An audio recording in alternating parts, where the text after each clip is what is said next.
Shalom, selamat pagi Bapak Ibu Saudaraku yang terkasih.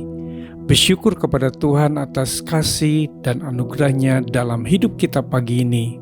Sebelum mendengar dan merenungkan firman Tuhan, mari kita berdoa. Tuhan Yesus, kami berterima kasih buat hari yang baru, di mana kami bisa bangun pagi dengan tubuh yang sehat. Kalau sebentar kami mau mendengar dan merenungkan firman-Mu, kiranya Roh Kudus menolong supaya kami dapat melakukan firman Tuhan sesuai dengan kehendak-Mu. Di dalam nama Tuhan Yesus kami sudah berdoa dan mengucap syukur. Amin. Tema renungan kita pagi ini adalah hal yang tidak terbatas. Firman Tuhan diambil dari Matius 15 ayat 32 sampai 35. Demikian firman Tuhan. Lalu Yesus memanggil murid-muridnya dan berkata, "Hatiku tergerak oleh belas kasihan kepada orang banyak itu. Sudah 3 hari mereka mengikuti aku dan mereka tidak mempunyai makan. Aku tidak mau menyuruh mereka pulang dengan lapar. Nanti mereka pingsan di jalan." Kata murid-muridnya kepadanya, "Bagaimana di tempat sunyi ini kita mendapat roti untuk mengenyangkan orang banyak yang begitu besar jumlahnya?" Kata Yesus kepada mereka, "Berapa roti ada padamu?"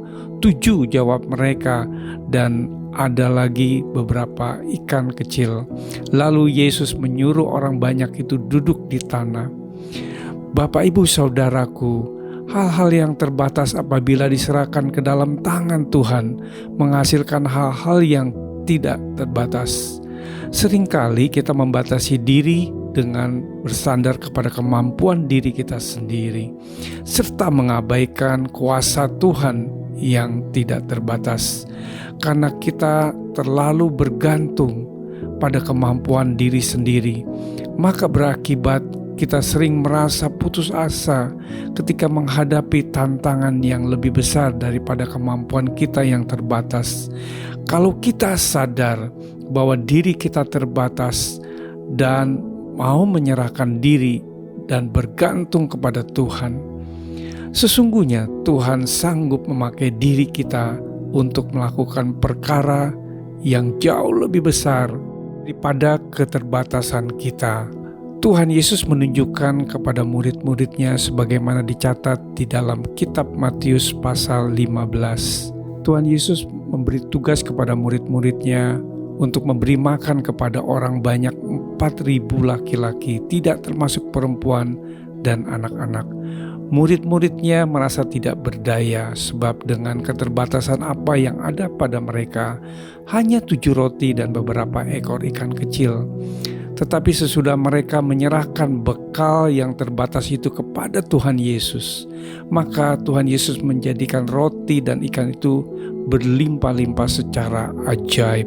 Orang banyak itu makan sampai kenyang, bahkan masih ada sisa 7 bakul penuh.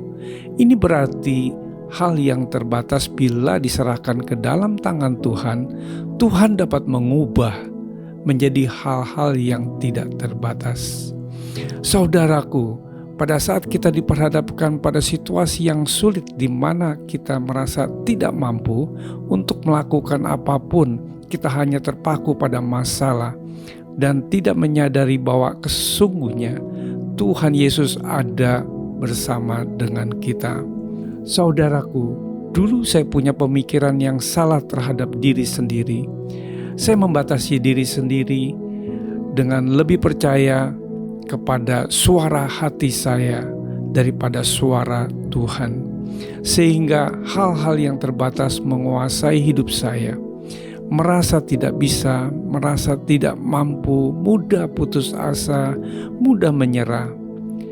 Ketika saya memutuskan untuk mempercayakan hidup saya kepada Tuhan Yesus, hidup saya diubahkan. Hal-hal yang terbatas pada diri saya diserahkan kepada Tuhan, maka Tuhan ubahkan menjadi hal-hal yang tidak terbatas. Saya menjadi orang yang tidak mudah putus asa, tidak gampang menyerah, dan memiliki keyakinan bersama Tuhan dapat melakukan perkara-perkara yang besar. Percayalah, bahwa Tuhan Yesus ada bersama-sama dengan kita, yang memberi pertolongan dan jalan keluar di dalam setiap masalah kita. Mari kita bersatu hati dalam doa. Tuhan Yesus, kami bersyukur buat firman-Mu pagi ini. Kami percaya Engkau adalah Tuhan yang maha besar, yang mampu mengadakan segala perkara yang melebihi akal pikiran kami. Dan Roh Kudus-Mu akan menolong kami dalam menjalankan kehidupan kami sepanjang hari ini. Di dalam nama Tuhan Yesus kami sudah berdoa dan mengucap syukur. Haleluya. Amin. Selamat beraktivitas. Tuhan Yesus memberkati.